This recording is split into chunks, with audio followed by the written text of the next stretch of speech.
আগামী 2 বছরের জন্য বাংলাদেশ চলচ্চিত্র প্রদর্শক সমিতির নতুন কমিটি গঠন করা হয়েছে।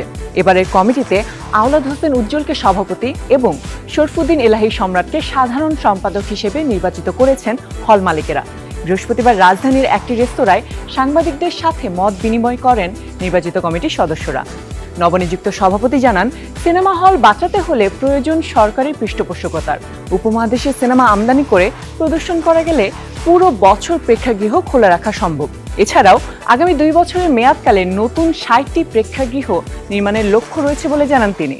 আমাদের যে এই বছর আমরা চলচ্চিত্র অঙ্গনের যে খরা ভাব চলে গিয়েছিল, আমরা একটি ছবি ছাড়া বাংলাদেশে কোনো ছবি আমরা ভালোভাবে পাইনি। বিশেষ করে 2টা ঈদ, সে ঈদও হল মালিক এবং সিনেপ্লেক্স আলারা যখন ব্যবসা করতে গিয়েছে তখন অনেক নিয়ম কানুনের দ্বার ধাক্ত হয়েছে। আমরা চাই এই কমিটি আপনাদের পাশে থেকে আমরা এই ইন্ডাস্ট্রিকে বাঁচার জন্য আপনাদের সার্বিক সহযোগিতা চাচ্ছি।